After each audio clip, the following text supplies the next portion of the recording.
워싱턴 연은교회 주일 예배 오신 여러분을 진심으로 환영합니다. 여러분 참 잘 오셨습니다. 우리 다 함께 자리에서 일어나셔서 살아계신 하나님을 찬양하면서 주일 예배를 시작하겠습니다.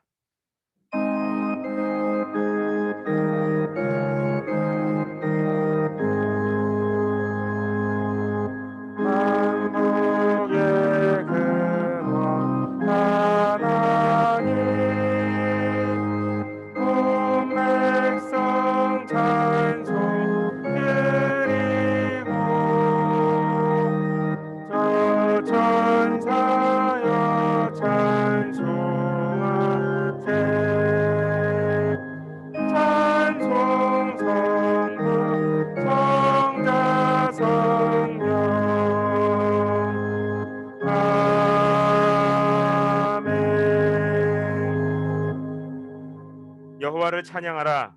그분의 성소에서 하나님을 찬양하라. 그분의 능력이 머무는 하늘에서 여호와를 찬양하라. 호흡이 있는 모든 것들은 여호와를 찬양하라. 여호와를 찬양하라. 아멘. 살아계신 하나님 아버지, 이 시간 우리가 하나님께서 행하신 놀라운 일들과 하나님의 자녀들에게 베푸신 선하심과 은혜를 인하여 여호와 하나님을 찬양하며 영원히 여호와 하나님의 이름을 높여 부르기 원합니다. 이 시간 예수 그리스도의 이름으로 하나님의 임재 앞에 나온 당신의 사랑하는 자녀들에게 복 주셔서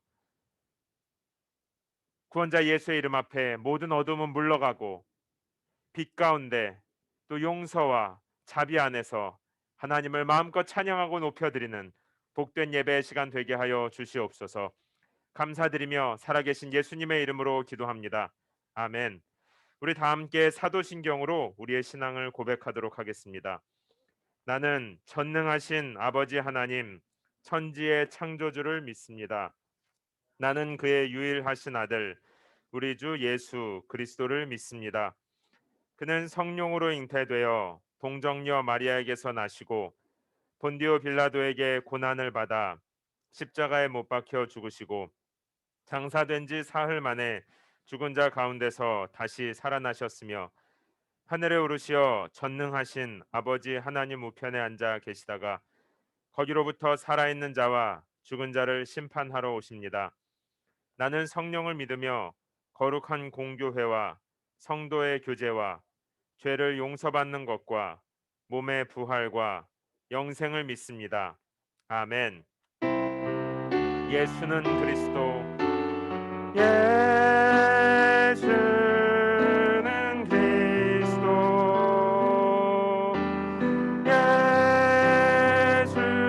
예수는 주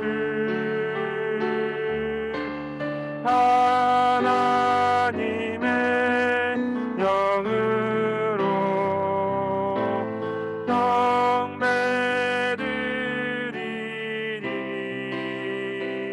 경배드리니 아멘. 지존하신 주님, 지존하신 주님 이름 앞에 모두 무릎 꿇고 다 경배해 거룩하신 주님 보좌 앞에 엎드려 절하세. 지존하신 주님 이름 앞에 모두 무릎 꿇고 다 경배해 거룩하신 주님 보좌 앞에 엎드려 절하세. 아멘. 예수는 그리스도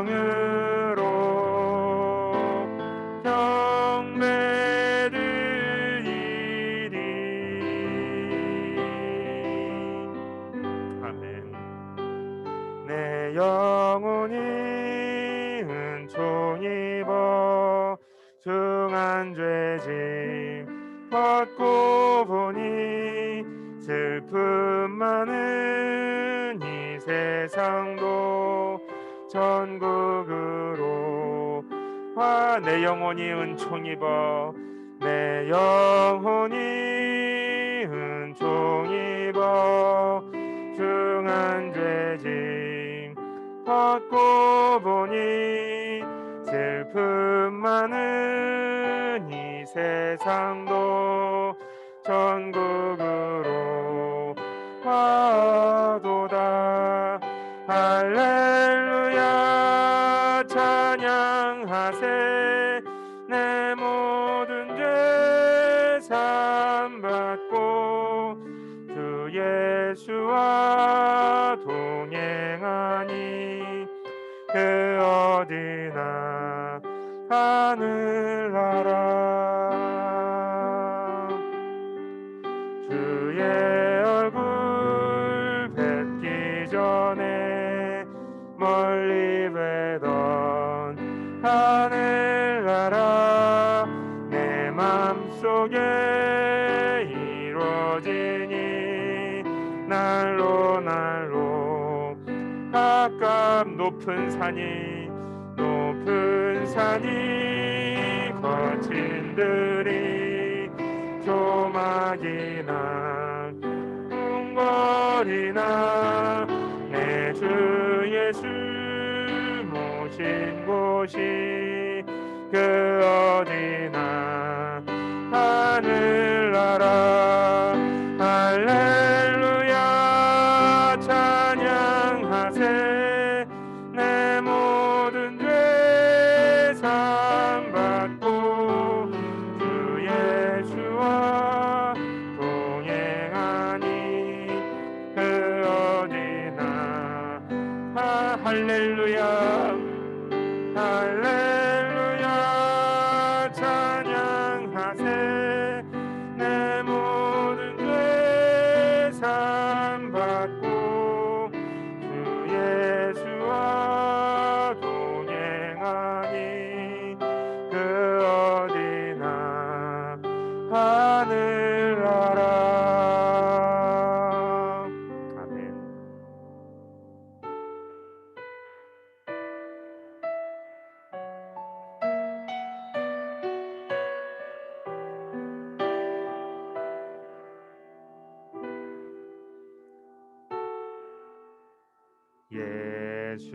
예수는 내 힘이요 나의 기쁨 내 참 소망 그 이름의 생명이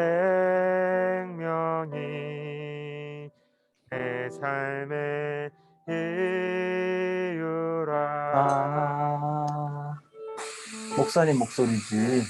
내가 사나 죽으나 그 이름을 위하여 그렇지. 내 모든 기도선 하는 거 봐봐. 하느리니 한 기도선 하고 있어. 예배 나를 드리지. 예배 드리는 거야. 받으소서. 맞아. 기도선. 오직 주만 아빠처럼 기도선. 사랑합니다. 세상에 예쁜 사람이요. 오직 예쁜 사람이. 주만 높임 받으소서. 누나 괜찮대?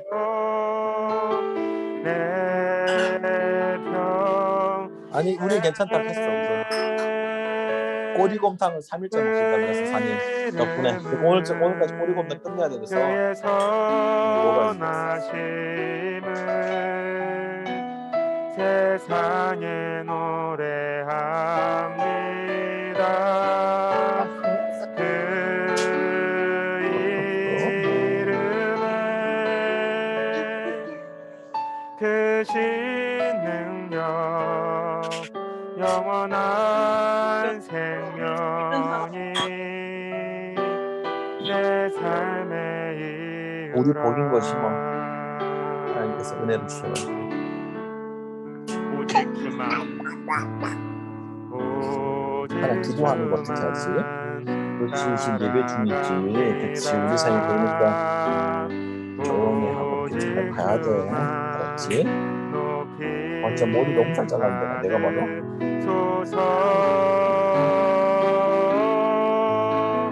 내 평생에 누구야, 목사? 그의 목사님.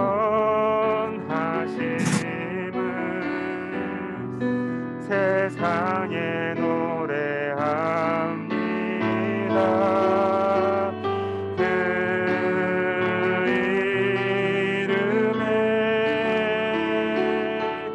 크신 능력 영원한 생명이 내 삶의 이유라. 내 평생에 그 이름을 내 평생에 그 이름은 선하심은 세상에 노래합니다. 그 이름에 크신 능력 영원한 생명이 내 삶의 이유라. 아멘. 예수는 내 힘이요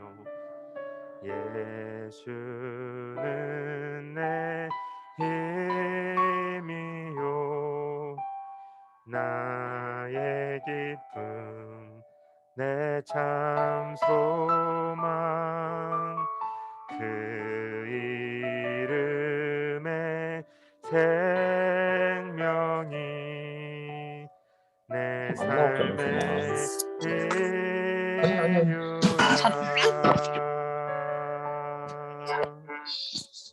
우리 자리에 앉아서 계속 찬양하겠습니다.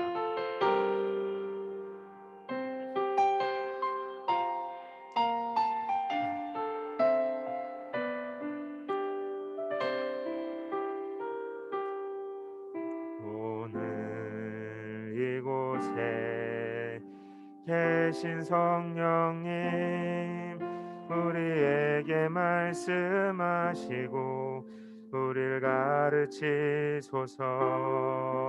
닫힌 우리 맘 열어주시고 주의 빛으로 밝혀 우리를 인도하소서. 오늘 이곳에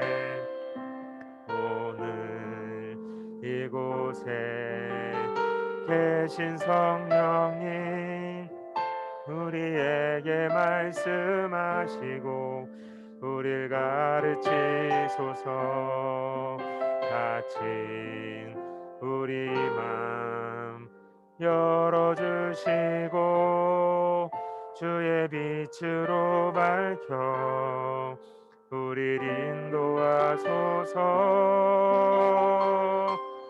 주님보다 앞서지 않고 겸손하게 주님의 말씀 기다리니 주님 손에 우리를 드립니다. 사랑으로 인도하소서.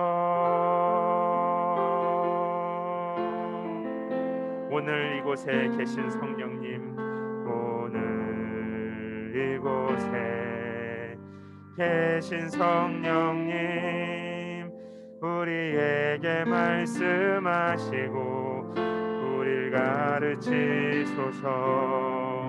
닫힌 우리 맘 열어주시고 주의 빛으로 밝혀 우리를 인도하소서. 주님보다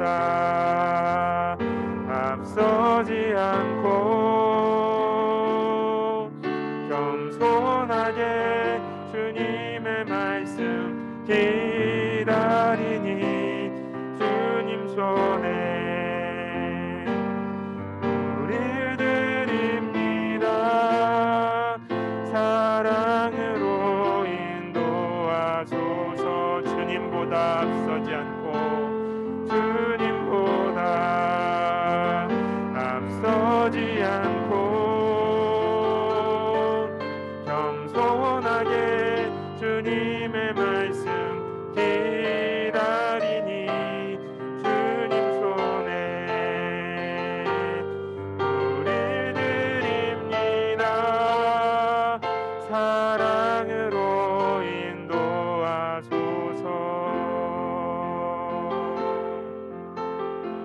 우리 시간에 눈을 감고 기도합시다. 오늘 이곳에 계신 성령 하나님,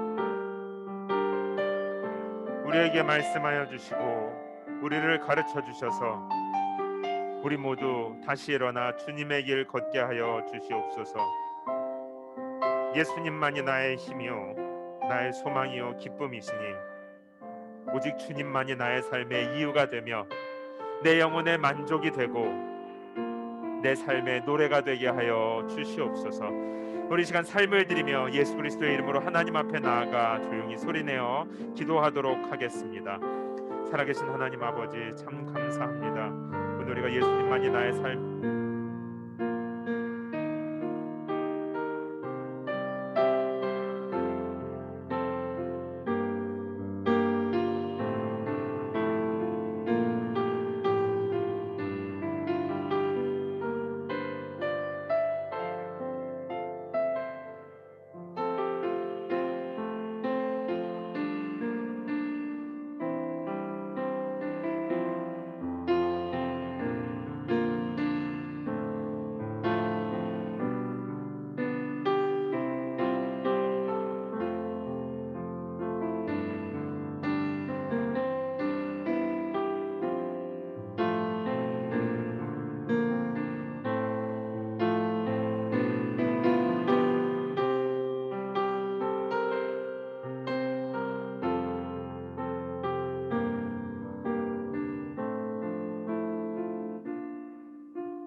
우리 이 시간에 계속해서 기도하실 때에는 우리 함께 예배에 참석한 우리 남편과 아내 손을 잡고 기도합시다.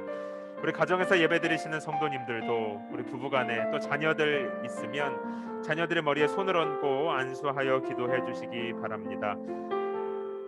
하나님, 나에게 주신 이 하나님의 은혜와 나의 힘, 소망, 기쁨 되신 예수 그리스도의 이름이 우리 사랑하는 남편과 아내에게, 우리 자녀들, 부모님들, 우리 함께 예배드리는 이웃 성도들에게 풍성히 흘러가게 하여 주시옵소서. 옆방에서 예배드리는 어린 성도들 성령 충만하게 하셔서 하나님 사랑하는 하나님 사람으로 자라게 하여 주시옵소서. 또한 우리 선교사님들과 선교지에 있는 영혼들, 이 도시를 축복하고 특별히 모든 대학교 캠퍼스들이 이제 개강합니다. 하나님, 이 도시에 새롭게 오는 영혼들을 미리 축복하며 우리 한 번 더 소리내어서 기도하도록 하겠습니다. 살아계신 아버지 하나님, 참 감사합니다. 우리들에게 하나님의 사랑과 아버지 하나님의 마음을 허락하여 주셔서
살아계신 하나님 아버지, 오늘 이곳에 우리와 함께하여 주시고 우리를 하나님의 임재 앞으로 인도하여 주시니 참 감사합니다. 오늘 우리에게 말씀하여 주시고 우리를 가르치시며 우리의 눈과 귀를 열어주셔서 우리보다 앞서 행하시는 선하신 하나님, 믿음의 눈으로 바라보는 시간 되게 하여 주시옵소서. 지난 일주일 동안 우리의 영혼을 짓누르며 우리 가운데 살아계신 하나님을 바라보지 못하게 하는 많은 근심과 죄악과 우상과 우리의 몸과 마음 영혼을 피곤하게 하는 모든 어둠의 권세들은 나사렛 예수 그리스도의 이름으로 떠나가게 하여 주시고, 하나님의 자녀들이 눈을 열어 살아계신 하나님, 창조주 하나님, 능력의 하나님을 바라보고 그 하나님을 신뢰하며 마음껏 찬양하는 복된 예배의 시간 되게 하여 주시옵소서. 특별히 이 시간 사랑하는 남편과 아내가 서로 손을 잡고 축복하며 기도합니다. 함께 예배하는 어린 성도들도 하나님 손에 올려드립니다. 하나님, 이 시간 우리의 삶에 예배를 회복시켜 주시어서 나를 통하여 우리의 가족과 자녀들과 이웃들에게까지 하나님의 영광과 사랑이 나타나는 시간 되게 하여 주시옵소서. 각 가정에서 온라인으로 예배에 참여하는 성도들, 또 특별히 사랑하는 선교사님들과 선교지에 있는 우리 한 가족들, 또 이 DC 버지니아 메릴랜드 지역에서 예배하는 모든 교회들 하나님 손에 올려드립니다. 특별히 지난주 이번 주에 이어 이제 다음 주까지 계속해서 주변에 있는 대학교들이 학교를 다시 시작하고 또 새로운 직장으로 이 도시로 이주해 오는 많은 영혼들이 있습니다. 하나님, 하나님의 자녀들 특별히 인도하여 주셔서 하나님께서 인도하신 예배 공동체에 다 나아가 그곳에서 마음껏 하나님을 예배하고 하나님이 인도하신, 하나님이 예비하신 믿음의 사람들과 함께 하나님의 꿈을 이루는 사람들 되게 하여 주시옵소서. 도시 곳곳에서 이 지역에 있는 모든 교회들마다 하나님의 이름을 높여드리는 예배가 회복되게 하여 주시옵소서. 특별히 워싱턴 DC에 있는 모든 캠퍼스들과 직장들, 도시들마다 여호와의 이름을 부르는 사람들이 모이게 하시고 만나게 하여 주시고 서로 힘이 되게 하여 주셔서 하나님이 DC 버지니아 메릴랜드 이 도시가 하나님의 영광이 나타나는 도시, 예배가 회복되는 도시, 영원히 살아나는 도시 될 수 있도록 주님 축복하여 주시옵소서. 하나님, 지난 몇 주 동안 지구 반대편에서 이 아프가니스탄이라고 하는 곳에 큰 소요와 난리로 많은 사람들이 실제로 죽고 두려워하며 또 온 세계가 그들을 향하여 도움의 손길을 보내는 중에 있습니다. 하나님 아버지, 이럴 때 주님의 백성들에게 지혜와 하나님의 사랑과 열정을 허락하여 주셔서 그 땅을 바라보며 눈물로 기도하게 하여 주시고, 또 하나님 필요한 도움들이 적재적소에 갈 수 있도록 주님 하나님의 사람들 사용하여 주시옵소서. 모든 지도자들에게 지혜와 능력을 더하여 주시옵소서. 특별히 아프가니스탄 지역에 불의가 사라지고 어둠의 권세가 주인 노릇하고 있는 것이 있다면 예수 그리스도의 이름으로 결박하여 주셔서 그 도시 하루속히 평화가, 특별히 하나님을 예배하는 자유가 임하게 하여 주시옵소서. 하나님, 오늘 예배 시간에 우리를 불러주셔서 우리가 누구인지, 우리가 이 땅에서 복잡하게 살아가지만 우리의 영혼이 어디에 있는지, 하나님께서 우리를 위하여 예비해 두신 놀랍고 풍성한 은혜가 무엇인지 바라보는 시간 되게 하여 주시고, 그 힘으로 또 새로운 한 주를, 또 우리의 평생을 예수 그리스도 따라가는 그런 복된 시간 되게 하여 주시옵소서. 감사드리며 살아계신 예수님의 이름으로 기도합니다. 아멘.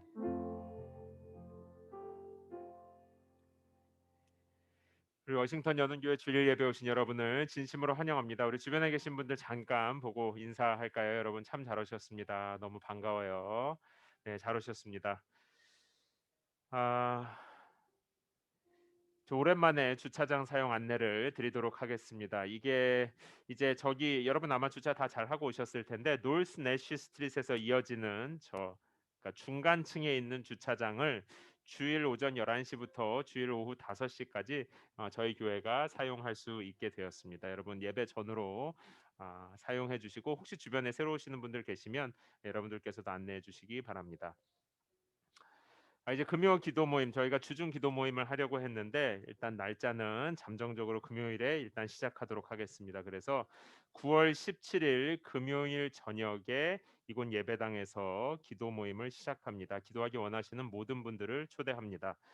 아울러서 금주의 기도 제목은 지난주와 같고요. 이어서 저희가 운영 모임 때는 제가 나누었었는데 저희가 후원하는 케냐의 정창훈 선교사님께서 한국에서 지금 심장 건강 치료차 방문 중에 계신데 심장이 원래 지병이 있었는데요. 검사 결과는 원래 검사했을 때보다 지금 더 많이 안 좋아진 상태라고 그래요. 그래서 앞으로 치료도 봐야 되고 케냐로 돌아갈 수 있는지 상황도 좀 보셔야 되는 것 같습니다. 그럼 선교사님을 위해서 특별히 세 자녀가 굉장히 어려요. 초등학교 저학년이랑 유치원 연령대 세 아이와 함께 있는데 선교사님 가정을 위해서 이번 한 주간에도 기도해 주시기 바랍니다. 워싱턴 여는교회 큐티 나눔 방이 이제 드디어 시작이 됩니다. 우리 다음 주에 첫 모임입니다. 참석하시기 원하시는 분들이나 관심자분들도 모두 다 초대합니다. 다음 주 예배 후에 이곳 예배당에서 모이도록 하겠습니다. 큐티 모임은 주중에 여기 도시 곳곳이나 아니면 예배당 또 온라인으로 진행되도록 하겠습니다. 여러분 관심 있으신 분들 모두 참여하시면 다음 주 주일 예배 후에 만나서 자세한 장소와 시간 또 반을 나누도록 하겠습니다. 그러면 다 함께 자리에서 일어나셔서 오늘 주시는 하나님의 말씀을 읽읍시다. 시편 68편 1절에서 6절인데 저와 여러분이 한 목소리로 읽겠습니다. 시작. 하나님께서 일어나 적들을 흩으시게 하라. 그분을 미워하는 사람들이 그 앞에서 도망치게 하라. 연기가 바람에 날려가듯 그들을 날려보내라. 불 앞에 초가 녹아내리듯 하나님 앞에서 악인들이 사라지게 하라. 그러나 오직 의인들은 하나님 앞에서 기뻐하고 즐거워하게 하라.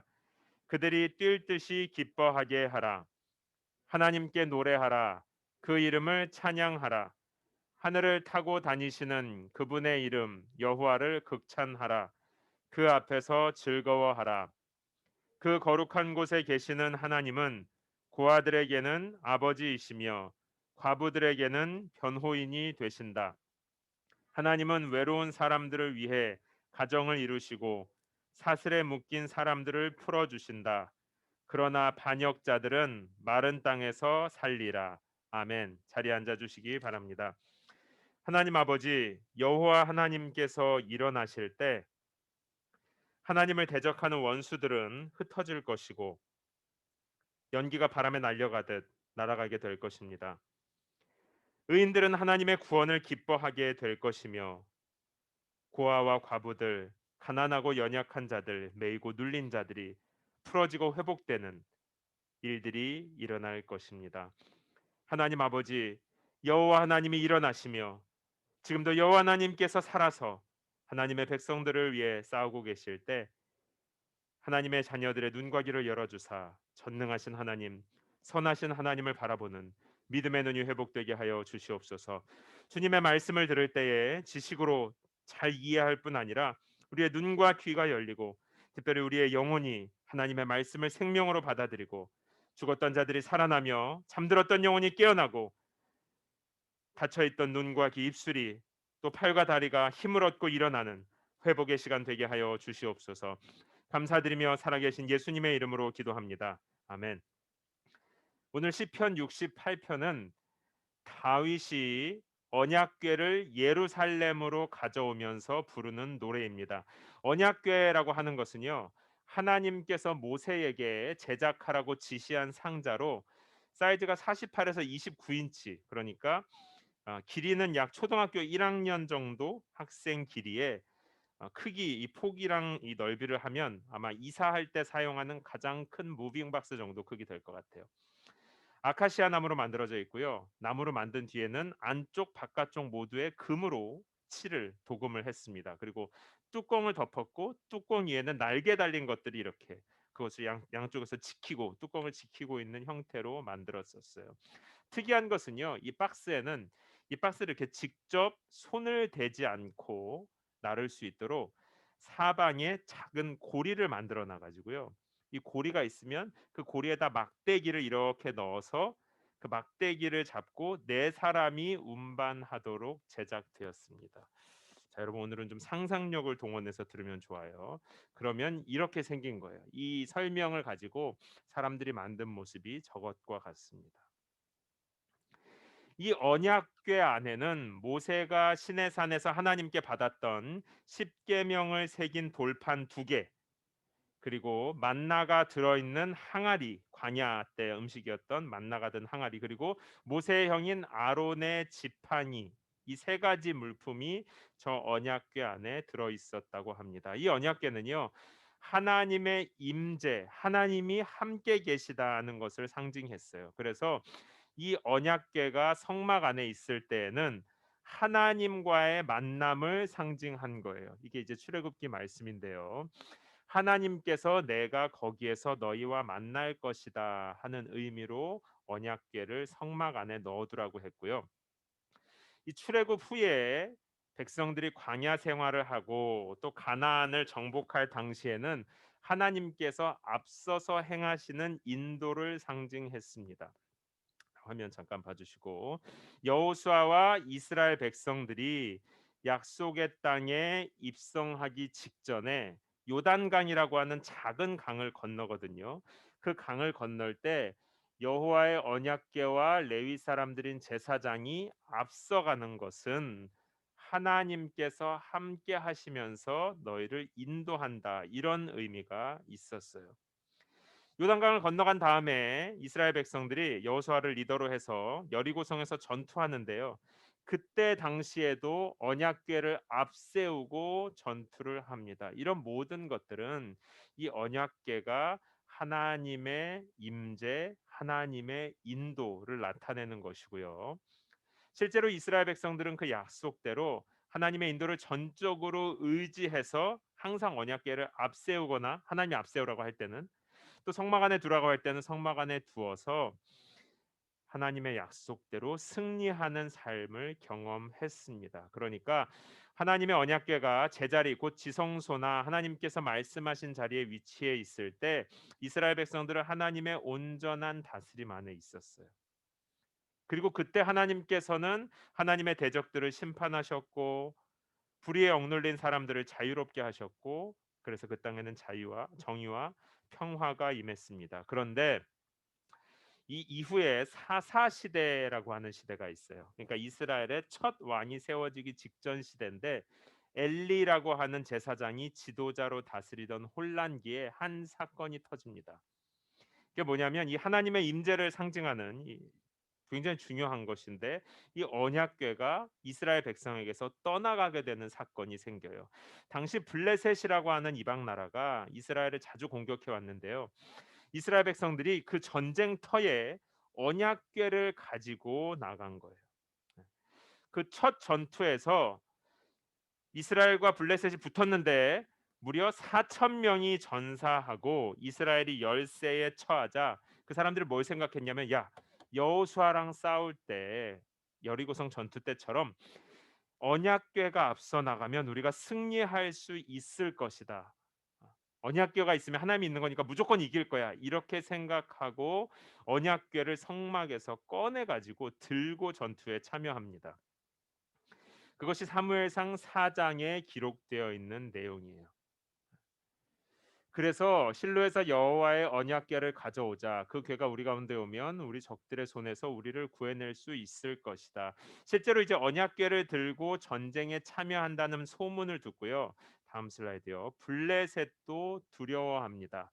그들의 신이 이스라엘 진영에 도착했다. 일찍이 이런 일이 없었는데 우리에게 이제 화가 미치겠구나. 그래서 이스라엘과 언약궤를 앞세운 이스라엘과 블레셋이 전투를 붙었어요. 결과는 어떻게 됐을까요? 참담했습니다. 이스라엘은요, 블레셋에게 완패해서 무려 3만 명의 군사가 죽임을 당했다고 그래요. 그리고 더 참담한 건 언약궤를 블레셋에게 빼앗겼어요. 블레셋에 도착한 언약궤는요, 그러나 블레셋에게는 오히려 재앙이 되었습니다. 당시 블레셋은요, 하나님이 아니라 그들의 신 다곤이라고 하는 우상을 섬겼는데요. 다곤 신전에다가 이 빼앗아온 언약궤를 놔뒀단 말이에요. 그런데 자고 일어나니까 무슨 일이 벌어졌냐면, 언약궤는 멀쩡한데 서 있던 다곤 신상이 목이 부러져서 쓰러져 있는 거예요. 또 며칠 안 있다가 수많은 사람이 독한 질병으로 고생하기도 했습니다. 그러니까 이 언약궤를 통해서 나타나는 하나님의 임재, 하나님의 인도하심, 하나님의 축복, 이런 것은 하나님의 뜻에 따라 정해진 때와 장소에 가 있어야지 사람이 마음대로 옮길 수 있는 것이 아니었어요. 계속되는 재앙에 블레셋은 이 언약궤를 돌려보내기로 하고요. 블레셋 땅 바깥에 있는 아비나답이라고 하는 사람의 집에 약 60여 년간 머물게 됩니다. 사무엘상 7장의 내용이에요. 사사 시대가 지나고 나서 60여 년이라는 시간이 지나서 이제 첫째 왕 사울 이후에 다윗이 이스라엘의 왕이 되고요. 예루살렘은요, 처음부터 항상 수도가 아니었었어요. 다윗이 예루살렘이라고 하는 도시를 정복해서 그 성의 이 도시의 이름을 다윗성이라고 붙이고 블레셋을 격파하고, 그리고 나서 다윗이 가장 먼저 한 일이 바로 언약궤를 다윗성 예루살렘으로 가지고 오는 것이었습니다. 자, 오늘 서론이 좀 길죠. 그는 흩어져 있는 12개의 지파를 하나로 모으고 이제 새롭게 자신이 지정한 도시인 예루살렘, 여기에 하나님께서 함께 하신다, 모든 사람의 마음을 여기로 모으기 위해서 언약궤를 가지고 오려고 했습니다. 지금까지의 이야기를 이 언약궤와 관련된 스토리를 제가 짧게 설명을 드렸는데요. 이 언약궤를 옮긴다는 것은 하나님을 위해 구별된 장소를 회복하는 거예요. 그런데 이 이스라엘과 블레셋의 이야기에서 볼 수 있는 것은요, 하나님께서는 사람이 편한 대로 아무렇게나 옮겨도 되는 분이 아니라는 것입니다. 하나님께서는 처음 우리와 함께 하실 때부터 언약궤가 어디에 어떻게 위치해 있어야 되는지 말씀을 통해서 알려주셨어요. 언약궤는 사람들이 자기 뜻을 이루기 위해서 마음대로 전쟁터에 가지고 가거나, 아니면 블레셋처럼 이게 우리랑 같이 있으면 우린 잘 될 거야, 이런 뭐 마법, 요술 이런 게 아닙니다. 다윗이 언약궤를 예루살렘으로 가지고 오는 행동은 사람의 마음대로 이제 이걸 움직이는 게 아니라 원래 하나님께서 의도하신 하나님의 뜻에 맞는 자리에 놓아야겠다, 즉 예배의 자리를 회복시키려는 열심이었습니다. 다윗이 왕이 되고 중심지 예루살렘을 정복한 후에 가장 처음 한 행동이 언약궤를 가져오고 하나님의 자리를 정하는, 하나님의 임재를 결정하는 일이었단 말이에요. 자, 사랑하는 성도 여러분, 여러분이 새로운 도시에 정착하면 혹은 새로운 집에 가게 되면 가장 먼저 하는 것, 가장 중요한 것이 무엇입니까? 이제 다음 주면 이번 주네요. 9월 달이 되고 새로운 계절이 오는데요. 이 가을을 계획하실 때 여러분이 가장 먼저 결정하고 가장 중요하게 생각하는 것이, 그래서 무엇부터 정하고 처리하십니까? 다윗이 지금 왕이 되자마자, 그리고 예루살렘이라고 하는 수도를 결정하자마자 가장 먼저 언약궤를 가져온 것은 다른 어떤 것보다도 하나님의 뜻에 맞게 예배의 자리를 회복하고, 그래서 하나님께서 주인으로 임하는 자리가 딱 정중앙에 있는 것이 가장 중요하다고 하는 믿음의 고백이었던 것입니다. 자신이 왕으로 성공하는 그런 어떤 다른 일보다도, 심지어 자기 자신보다도 하나님께서 예배의 자리에 딱 제자리를 차지하고 있는 것이 다윗의 마음에는 가장 중요했다는 것이죠. 다윗의 직전 왕 사울이 했던 행동과 비교해 보면 이게 더 잘 보입니다. 사울 왕도 전쟁을 굉장히 많이 했던 왕인데요. 그는 역시 왕들이 다 그렇잖아요. 자신의 리더십이 잘 세워지고 백성들이 자기 말을 잘 듣기를 원했어요. 전쟁마다 이기길 원했단 말이에요. 그래서 전쟁을 하러 나갔는데, 그래도 이스라엘은 하나님 섬기는 백성이니까 전쟁 전에 제사장이 와가지고 예배를 인도해주고 하나님의 축복을 빌어줘야 되는 게 있었단 말이에요. 그런데 사무엘 제사장 사무엘이 도착하지 않는 거예요. 너무 더뎌집니다. 불안해진 사울은 자신이 직접 예배를 인도합니다. 이것은 하나님이 금한 행동이에요. 생각해 보세요. 사울이 처음에 사람들의 인정을 받아서 왕이 된 것이 아니라 하나님이 사울을 왕으로 세웠거든요. 그런데 사울은 그 하나님을 높이기보다 사람들의 인정이 더 중요해졌습니다. 자신이 왕으로 성공하는 게 더 중요해졌어요. 이게 바뀌어 버린 것이죠. 언약궤, 뭐 예배, 제사, 심지어 하나님 이런 것들은 다 자신의 성공을 위한 도구로 전락해 버렸습니다. 결국 사울은요. 신앙도 잃었고 성공도 원하는 인정도 얻지 못했습니다. 당당하지 못하고 늘 불안한 삶을 살았어요. 하나님과 함께하는 것보다 중요한 것이 있는 삶에는요. 평안이 없는 거예요. 불안합니다. 늘 쫓겨다니게 되어 있어요. 왜냐하면 내가 다 얻으려고 하고 하나님마저도 내가 컨트롤하려고 하기 때문이에요. 다윗이 지금 왕이 되자마자 이 도시에 하나님의 언약궤가 들어갈 자리를 정하는 것은 사람의 인정이나 자신의 성공보다 하나님의 예배, 하나님을 예배하는 것이 그게 바로잡히는 게 더 중요하다는 것이죠. 왕이고 주인이신 하나님께서 제자리에 가서 계시면 나머지가 제자리에 가는 것은 시간 문제라는 것을 다윗은 경험을 통해 또 하나님께서 주신 믿음을 통해 알고 있었던 것입니다. 사랑하는 성도 여러분, 신앙생활은요. 내가 주인이 되어서 내가 막 계획해 놓은 일들을 하고 하나님이 짠 나타나서 나를 도와주는 하나님을 종부리듯 하는 것이 아닙니다.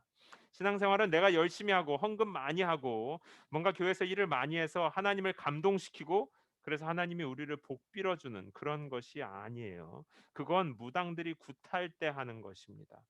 신앙생활은 하나님의 말씀이 중심에 오고 하나님의 언약궤가 원래 있어야 할 자리로 가고 예배가 하나님이 주인 된 삶이 하나님의 말씀대로 정리되는 것, 회복되는 것 이것이 신앙생활입니다.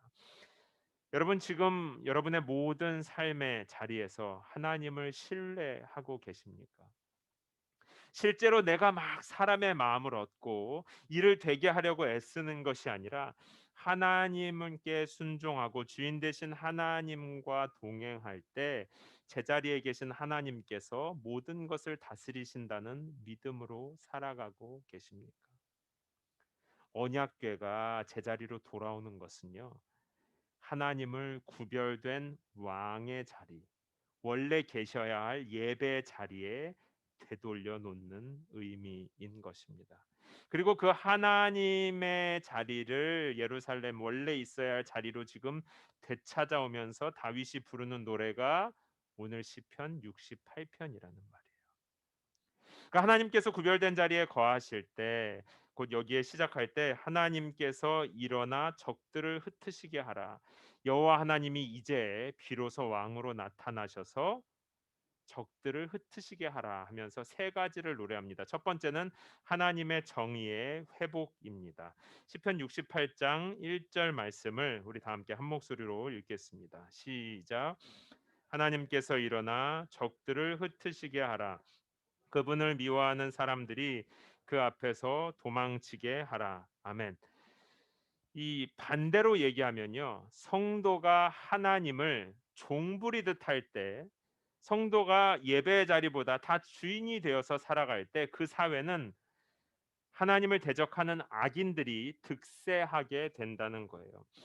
양심을 무시하고 질서를 깨뜨려도 수치를 모르고 돈이 많고 내가 기분 좋으면 그만인 세상이 된다는 것입니다. 세상 사람들은 물론이고요. 심지어 성도들도 하나님을 두려워하지 않고 내가 좋으면 그만인 세상이 되는 것, 곧 악인들이 득세하는 세상이 되는 것입니다. 그러나 성도의 예배가 회복될 때 하나님의 언약궤가 제자리로 돌아올 때 하나님을 무시하고 사는 사람들이 부끄러움과 두려움을 느끼게 되는 것입니다. 우리가 하나님을 주인으로 모시고 사는 삶이 회복되면 대강 적당히 하나님 믿으면서 복 받으려고 하는 가짜 종교인들이 그 옆에서 수치를 느끼게 된다는 거예요. 두려움과 불안함을 느끼게 되는 것입니다. 여러분 믿음을 주변 사람들에게 지나치게 강요할 필요가 없어요. 어떤 의미에서는 너무 힘을 주지 않아도 됩니다. 왜냐하면 나의 삶에 하나님의 언약궤의 자리가 예배의 자리가 회복될 때 이렇게 말씀처럼 여호와께서 일어나셔서 적들을 흩으시고 주를 미워하는 자들의 힘을 빼앗으시기 때문입니다. 두 번째로 예배 자리가 회복될 때 일어나는 일은요. 구원과 회복입니다. 68장 3절 4절 말씀입니다. 이 하나님의 말씀이 제자리로 올 때 하나님 앞에 목마르고 가난한 영혼들이 위로와 힘을 얻게 된다는 것입니다. 성도들이 뭔가 열심히 하지만 우상을 사랑하면서 살아갈 때는요. 사실 그 속에 목마름이 있고 영혼이 피곤합니다.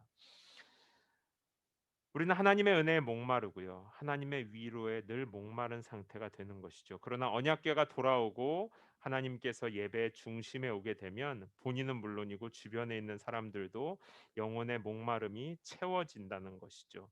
영혼이 회복되면 기쁨과 찬양도 살아나게 되는 것입니다. 여러분, 우리 주일 예배로 이렇게 어떤 의식, 이런 축제로 함께 모이는데요. 이 주일 예배 주인이 누구일까요? 주일 예배 주인은 하나님이신 것이죠. 나의 기분이나 내 상황이 좋아지는 것보다 하나님께서 이 예배를 통해서 내가 신뢰할 대상, 내가 경배하고 주인으로 모시는 대상, 왕의 자리로 회복되는 것이 중요하다는 것입니다. 마지막으로 오늘 다윗이 부르는 노래에서 여호와 하나님의 예배 자리가 회복될 때 일어나는 일은 바로 공평과 평화입니다. 68편 5절에서 6절에 보면 고아의 아버지, 과부의 재판장, 고독한 자와 갇힌 자의 회복과 같은 표현들이 계속 등장하는데요. 이건 불의가 가득한 사회에서 소외되어 있는 약자들에게 소망이 회복되는 것을 의미합니다.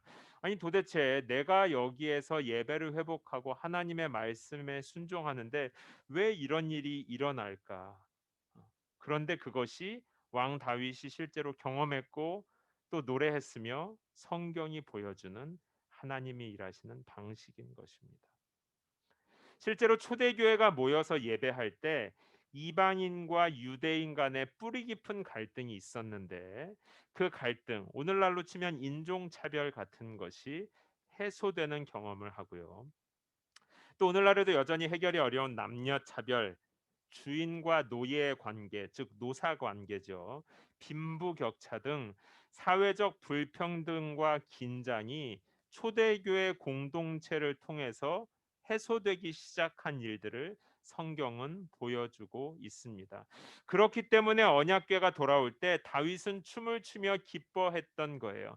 언약궤가 제자리에 있고 하나님을 높이는 삶이 회복되는 것은 하나님을 대적하는 악인들이 떠나가고 이 땅에 소외되어 있던 사람들이 회복되는 좋은 일이기 때문에 다윗은 춤을 추며 기뻐했던 것입니다. 아, 이제 언약궤가 돌아오니까 하나님이 다스리시면 내가 왕으로 성공하겠구나. 이런 나의 소원이 이루어지는 차원의 기쁨이 아니었어요. 다윗은 사실 처음부터요. 하나님의 이름에 훨씬 더 관심이 많았어요. 다윗이 골리앗이랑 싸울 때요. 다윗이 골리앗에게 가서 뭐라고 하시는지 아십니까? 음. 다윗은 골리앗이랑 그냥 나가 싸운 게 아닙니다. 골리앗이 여호와 하나님의 이름을 무시했기 때문에 살아계신 하나님을 멸시하는 자를 심판해 달라는 의미로 나가서 싸우신 것입니다. 그는 처음부터 자신의 성공보다 하나님의 명성에 훨씬 더 관심이 많았어요. 언약궤를 예루살렘으로 가지고 온 것도 그런 마음의 열매인 것이죠. 그는 또한 사회 정의와 약자에게 자비를 베푸는 데에도 본래부터 열심이었습니다. 청년 시절 내내 자신의 보스였던 사울에게 억울하게 쫓겨다녔거든요. 근데 쫓겨다니는 중에도 다윗이 뭘 했냐면 도시들마다 소외된 자들이 있었어요. 억울하게 한 맺힌 사람들이 있었단 말이에요. 그런 사람들을 다 모아가지고 그 사람들의 지도자가 되었습니다. 그러니까 언약궤를 가지고 오는 다윗의 마음은요. 이거 잘 해 가지고 '내 인생 한번 잘 살아봐야 되겠다.' 이게 아니라 하나님의 명성이 일단 회복되고 그래서 이웃들이 그 안에서 평화를 누리며 살아기를 바라는 마음이 이 언약궤를 가져오는 다윗의 마음의 동기였던 것이죠. 이것은 예수님께서 말씀해 주신 하나님을 사랑하고 이웃을 내 몸과 같이 사랑하여라라는 말씀과 통합니다. 그래서 다윗은 언약궤가 예루살렘으로 돌아올 때 기뻤던 것이에요. 아, 이제 하나님의 명성이 회복되고 하나님 없는 것처럼 자신의 돈과 힘과 쾌락을 자랑하는 자들이 연기와 같이 떠나가며 그런 사회 속에서 소외되고 차별받는 사람들에게도 소망이 생기겠구나. 왕인 나는 못하지만 참 왕이신 하나님께서 하시겠구나 하는 기쁨으로 다윗이 춤을 추며 오늘 시편을 노래한 것입니다.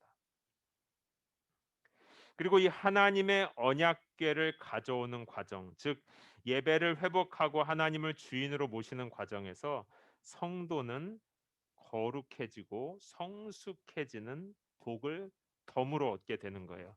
다윗이 언약궤를 옮길 때 일어났던 일을 한 가지만 더 말씀을 드릴게요. 아, 이 이야기는 되게 유명한 얘기이고 좀 이해하기 어려운 이야기일 수도 있습니다. 다윗이 언약궤를 옮길 때요. 제가 아비나답이라고 하는 사람의 집에 60년 동안 언약궤가 있었다고 그랬잖아요. 그래서 이제 다윗이 그걸 가지고 올 때 그 아들인 우사라고 하는 사람이 있어요. 네.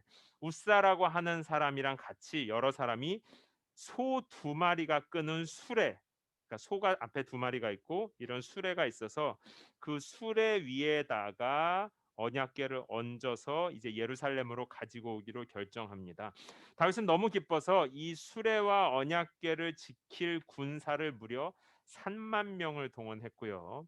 그 다음에 예루살렘 성에서는 오늘날로 치면 오케스트라라고 해야 될까요? 군악대라고 해야 할까요? 악기를 담당하고 춤추고 노래하는 사람들도 엄청나게 많이 동원을 해서 전체 이스라엘의 굉장히 큰 이벤트로 언약궤 가지고 오는 일을 진행을 했어요. 뭐 이거 가져오는데 3만 명이나 필요하겠어요. 또 블레셋도 너네 가져가라고 한 건데. 그런데 문제는요. 이 소 두 마리가 이걸 끌고 가다가 앞에 무언가를 보고 소가 놀랐어요. 근데 왜 놀랐는지 성경은 기록하고 있지 않습니다. 근데 소가 펄쩍 뛰었다고 그래요. 그래서 수레가 이렇게 흔들리니까 언약궤는 중요한 거잖아요. 그러니까 아비나답의 아들인 우사가 이 수레를 끌고 가다가 어이구 이거 떨어지면 안 돼 하고 딱 집었어요. 음. 그 즉시 우사는 그 자리에서 죽임을 당하게 됩니다. 참 이해하기 어려운 말씀이에요. 언약궤를 옮기는 일, 하나님께서 왕의 자리, 원래 예배의 자리에 돌아오는 일은 굉장히 좋은 일이잖아요. 그런데 왜 이런 일이 생겼을까요, 여러분? 다윗이 믿음으로 하는 일인데 또 많은 사람들도 하나님을 기대하면서 한 좋은 일인데 하나님께서 소를 지켜 주셔야지. 소가 놀랄 일이 있어도 그거 보호해 주셔야지 왜 이런 일이 생길까요? 언약궤가 떨어지게 생겼으면 여러분 같으면 어떻게 하시겠어요? 어이구 안 잡겠습니까? 우사처럼 잡는 게 잘한 일 같은데 왜 죽였을까요? 우리도 인생을 살아가다 보면요. 분명히 믿음대로 순종하는데 내가 믿음으로 열심히 살아가는데 일이 잘 진행되기는커녕 오히려 기다림이 길어지거나 상황이 더 안 좋아지는 때가 살아가다 보면 있어요. 근데 분명히 하나님을 신뢰해서 하나님을 왕으로 모시고 살아가는데 뭔가 일이 너무 더디거나 소가 놀라는 것처럼 자꾸만 꼬이는 때가 있단 말이에요. 그런데 말씀을 조금만 더 살펴보면요. 본래 언약궤는 하나님께서 지정하신 고핫 자손이라고 하는 레위 지파의 고핫 자손의 제사장들만이 옮길 수 있는 것이었습니다. 그 고핫 자손의 제사장들마저도 아까 네 기퉁이 고리에 연결된 화면 보여주세요. 연결된 막대기를 저렇게 잡고 그러니까 언약궤에 직접 손대는 것은 하나님께서 지정하신 고앗 자손의 제사장들도 안 되는 거예요. 이건 무슨 뜻이냐면 언약궤는 하나님의 임재이고 그래서 거룩하게 구별되어서 하나님의 말씀대로 잘 다루어져야 한다는 뜻입니다. 자, 그럼 여기서 질문. 이렇게 다루어져야 되는데 다윗은 왜 제사장 대신 소가 끄는 수레에다가 언약궤를 옮겼을까요? 자, 여러분 옆에 계신 분에게 잠깐 얘기해 주세요. 왜 고핫 자손의 제사장들만이 옮길 수 있는 이 언약궤를 소가 끄는 수레에다가 우사도 있었고 다 있었는데 옮겼을까요? 성경은 그 정확한 이유를 설명하고 있지는 않아요. 물론 이제 말씀을 몰라서 그랬던 건데. 자, 사무엘상 6장 7절에 힌트가 있습니다. 우리 다 함께 한 목소리로 읽어보겠습니다. 시작. 그러니 이제 새 수레를 준비하고 멍에를 맨 적이 없는 저지나는 소 2마리를 수레에 매십시오. 하지만 그 송아지들은 떼내어 우리에 넣으십시오. 아멘. 이거는 다윗이 아니라 블레셋 사람들이 사용한 방법이에요. 아까 블레셋 사람들이 전쟁 때 언약궤를 가지고 갔다가 이스라엘 백성들에게 돌려줬다 그랬잖아요. 아비나답의 집으로 돌려줄 때 블레셋 사람들이 수레에다가 소 2마리를 연결해서 언약궤를 실어 나르게 했단 말입니다.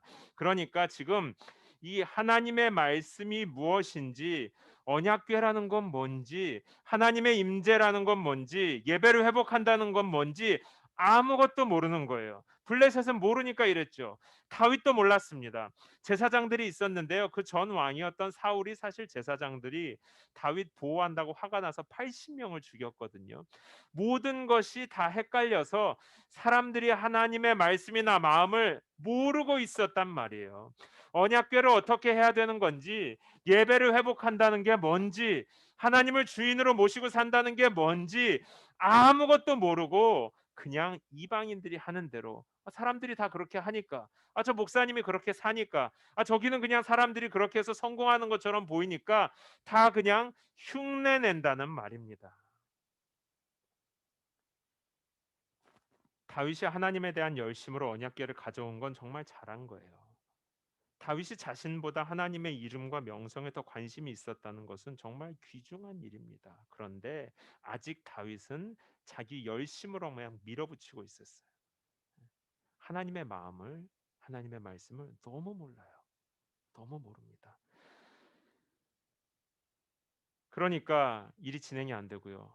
소들이 뛰놀고 우사가 죽고요. 그래서 다윗이 어떻게 했을까요?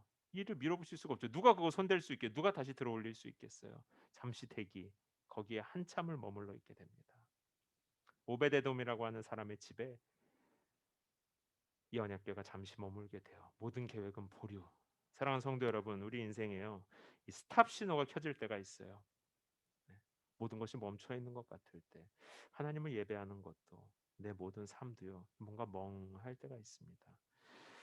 그런데 크게 생각해 보면 메모도 해보고 기도도 해보고 분명히 내가 믿음대로 가고 믿음으로 선택한 길은 맞는 것 같은데 왜 상황이 이렇게 멈춰 있을까? 이 스탑 신호는 도대체 무슨 의미일까? 혼란스럽죠. 언약궤가 떨어지고 우사가 죽고, 이거 누가 보고 있었다고요? 3만 명의 군인. 여러분, 3만 명. 온 군악대가 다 나오고 12지파가 지금 다 주목하고, 그것도 지금 와 다윗이 대단한 왕이구나 이게 아니라 왕이 되자마자, 아직 실력을 발휘하기 전에 첫 취임 때 이런 일이 일어났으니까 이게 얼마 진 땀나는 일이에요. 그죠? 너무 어려운 일이잖아요. 그런데 이 스탑 신호가 다윗을 성숙하게 했어요.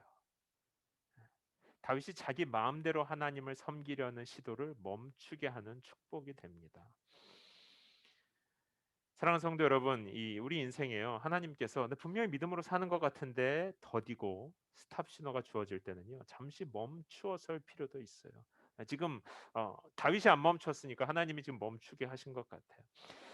내 열심, 내 생각대로 내가 하나님 부리려고 하는 것은 아닌가? 내가 좋아하는 것을 하나님이 축복해 주기를 바라는 마음은 아닌가?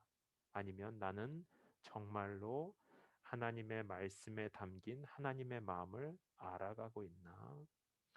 그 알아가는 대로 실제로 내가 순종하고 있나? 하나님이 실제로 내 삶의 주인이신가? 나는 그 하나님을 신뢰하나? 여러분의 삶은 그 대답이 담겨 있는 삶입니까?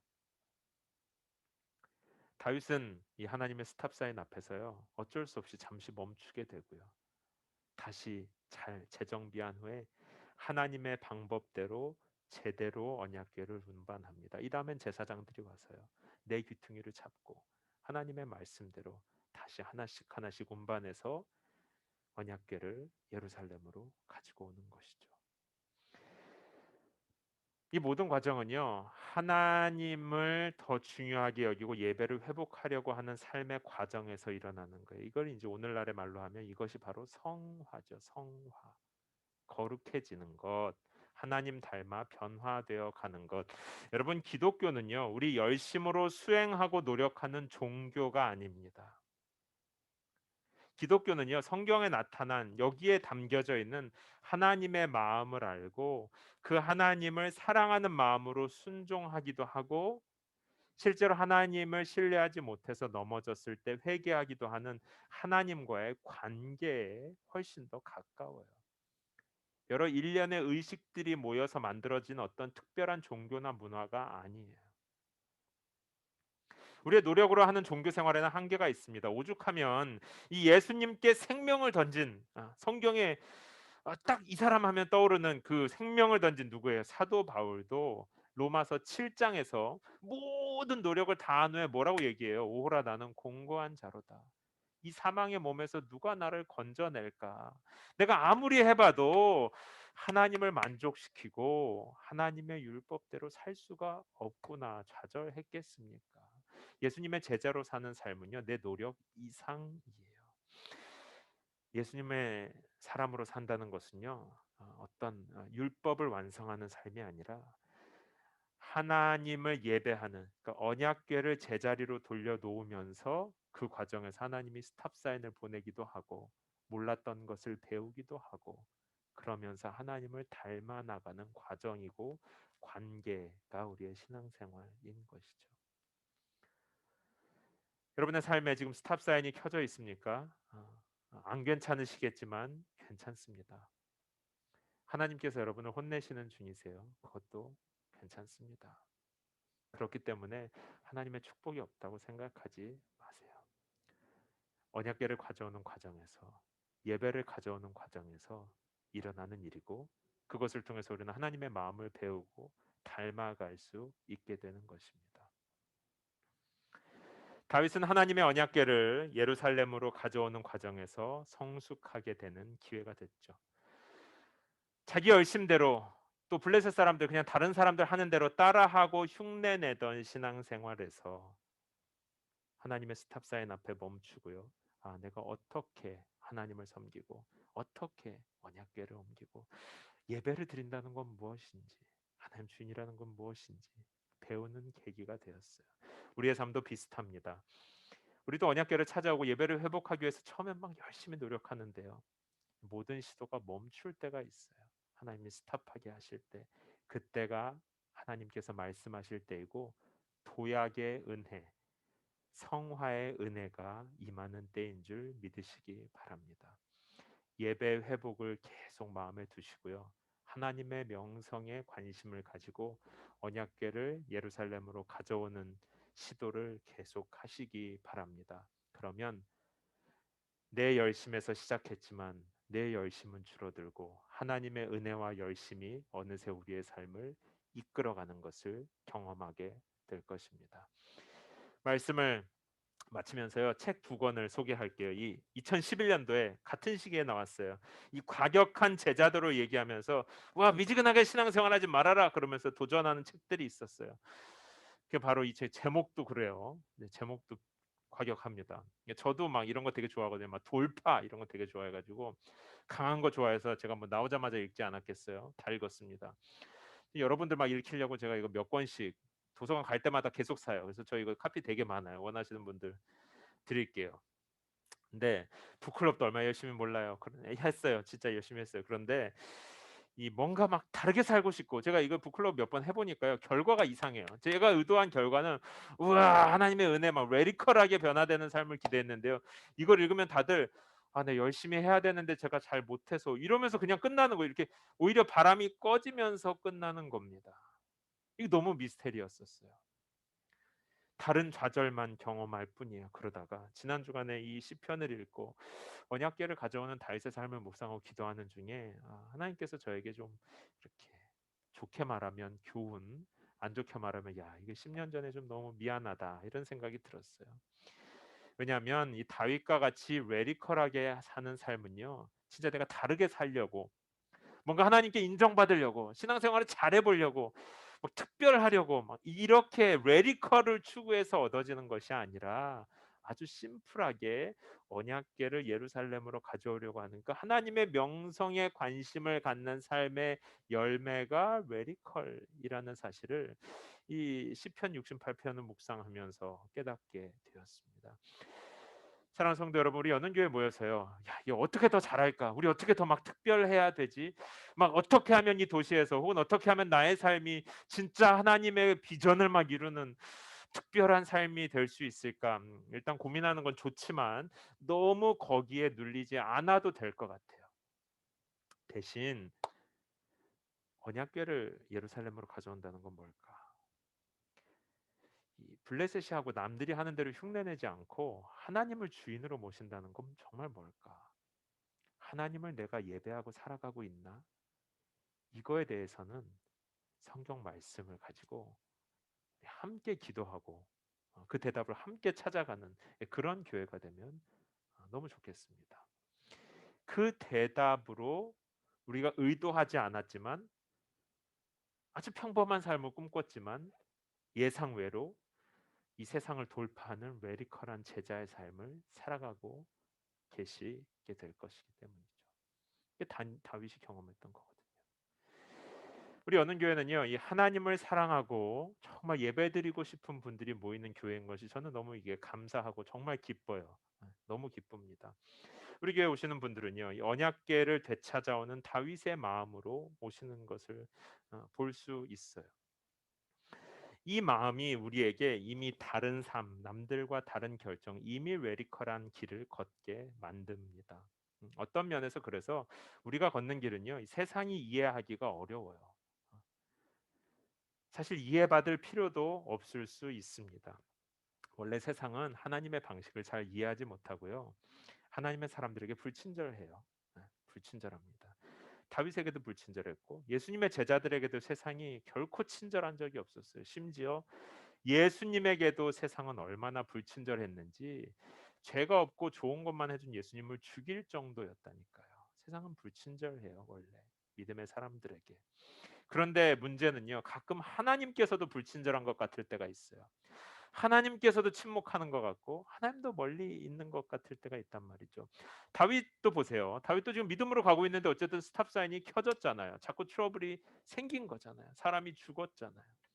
한참을 대기 상태로 기다려야 했단 말이죠. 그러나 예배 회복을 향한 하나님이 주신 그 마음이 결국 다윗을 돌파하는 삶으로 이끌었습니다. 그런 의미에서 어떤 레디컬은요, 이 세상의 불친절을 견디게 하는 힘이 되기도 해요.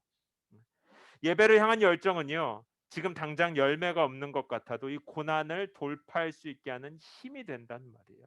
하나님을 사랑하는 마음, 나보다 하나님의 명성에 더 관심을 걷는 것은 외로움을 이길 수 있는 힘이 되기도 한다는 말입니다. 사랑하는 성도 여러분, 편한 신앙생활을 추구하지 마시고 그렇다고 어려운 신앙생활을 추구하지도 마십시오. 예?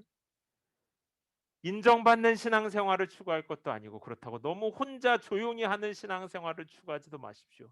어쩌라는 겁니까? 어느 길을 걷든 하나님의 명성에 관심을 가지고 하나님을 사랑하는 마음으로 길을 걷다 보면 그것 자체가 불친절하고 낯선 세상을 견디게 하는 레디컬한 힘이 되는 것입니다. 세상이 우리를 이해하지 못하고 때로는 하나님마저 우리에게 불친절한 것처럼 기다림이 길어져도요. 사랑하는 성도 여러분, 언약궤를 예루살렘으로 되찾아오는 그 길, 스탑사인 앞에서 다시 시작하십시오. 하나님께서 능력을 주시고 누구든지 지혜가 부족하거든 후히 주시고 꾸짖지 아니하시는 하나님께 구하라. 그리하면 그가 주시리라. 도와주시고 여러분을 인도해 주십니다. 그래서 멈췄다가 이 모든 우여곡절을 다 겪고 지금 다윗이 이제 비로소 하나님이 오는 예배가 회복되니까 거기서 이 노래를 부르는 거예요. 그것이 하나님께서 일어나 적들을 흩으시게 하라. 구원이 임하고 소외된 자들에게 회복이 소망이 일어나게 하라. 이것이 지금도 살아서 우리 삶에 역사하시는 하나님께서 바로 우리들 삶에 주시는 노래인 것입니다. 우리 잠깐 기도하겠습니다. 이 시간에 우리들 기도할 때 하나님께서는 우리와 함께 있기를 굉장히 기뻐하셔서 에덴 동산에서도 함께 계셨고, 우리가 죄로 타락했을 때에도 성막과 언약궤를 주셔서 함께 하셨습니다. 그리고 이제 임마누엘 예수 그리스도를 통하여 우리와 영원히 함께 하십니다. 하나님 아버지, 우리의 삶도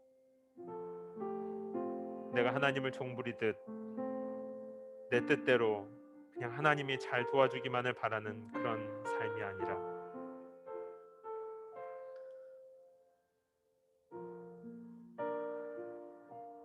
남들 다 하니까 그냥 대충 블레셋 따라서 잘 되는 사람들 흉내내는 그런 삶이 아니라 내 마음 중심에서 나의 행복보다 하나님의 명성에, 나의 성공보다 하나님께서 예배의 자리에 되돌려 놓는 그 일에 더 관심을 가지게 하여 주시옵소서. 이 가을에 하나님의 예배의 회복을 향하여 나아가는 삶 되게 하시고, 언약궤를 되찾아오는 일에 나의 삶을 사용하여 주시옵소서. 오 하나님 아버지, 껍데기뿐인 삶 아니라 내 마음 중심에서 이 하나님을 사랑하고 높여드리는 예배 회복을 이 가을에 허락하여 주시옵소서. 오늘 우리에게 주시는 말씀을 붙들고 우리 조용히 소리내어서 기도하도록 하겠습니다. 함께 기도합시다. 살아계신 하나님 아버지, 감사합니다. 오늘 우리에게 귀한 생명의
살아계신 하나님 아버지, 하나님께서 온 세상의 창조주요 나의 삶의 구원자일 뿐 아니라 우리 모두의 왕이요 참 좋으신 주인이신 것을 이 시간 믿음으로 고백합니다. 그런데 저도 제 삶을 돌아보니까 다윗처럼 제 열심대로 하다가 일이 틀어지기도 하고, 하나님의 마음을 너무 몰라서 불친절한 하나님 앞에, 때로는 불친절한 세상 앞에서 불평하거나 낙심하기도 하고, 때로는 어찌할 바를 몰라서 블레셋이 하는 거 적당히 보고 흉내내기도 하고, 하나님, 내 마음은 하나님을 사랑하는 것이 맞지만 내 삶은 껍데기밖에 남지 않았음을 이 시간 고백합니다. 하나님, 그러나 이 가을에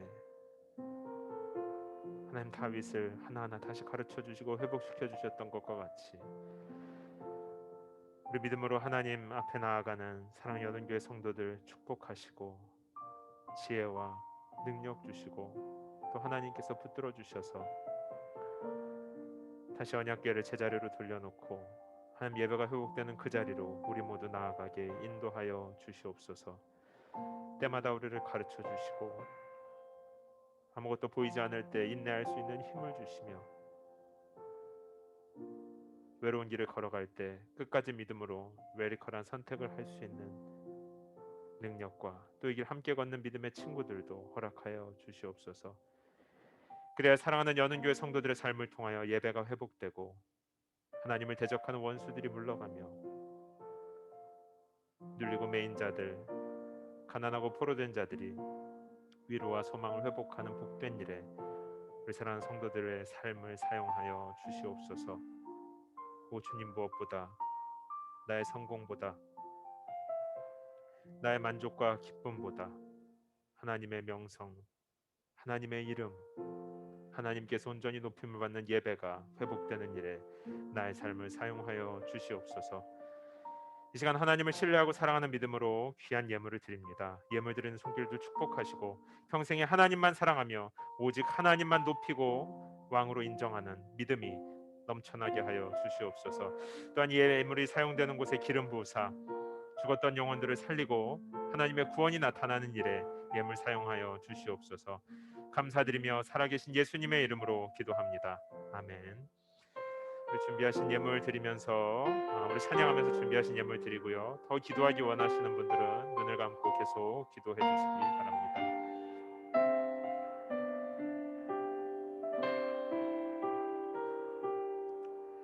오늘 이곳에 계신 성령님, 우리에게 말씀하시고 우리를 가르치소서. 닫힌 우리 맘 열어주시고 주의 빛으로 밝혀 우리를 인도하소서. 오늘 이곳에 계신 성령님, 우리에게 말씀하시고 우리를 가르치소서. 닫힌 우리 맘 열어주시고 주의 빛으로 밝혀 우리를 인도하소서. 주님보다 앞서지 않고 겸손하게 주님의 말씀 기다리니 주님 손에 우릴 드립니다. 사랑으로 인도하소서. 함께 자리에서 일어나서 찬양합니다. 오늘 이곳에 계신 성령님, 오늘 이곳에 계신 성령님, 우리에게 말씀하시고 우리를 가르치소서. 닫힌 우리 맘 열어주시고 주의 빛으로 밝혀 우리를 인도하소서. 주님보다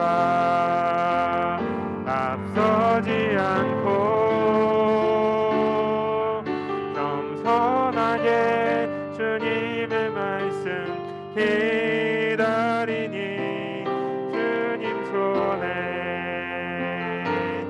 우릴 드립니다. 사랑으로 인도하소서. 주님보다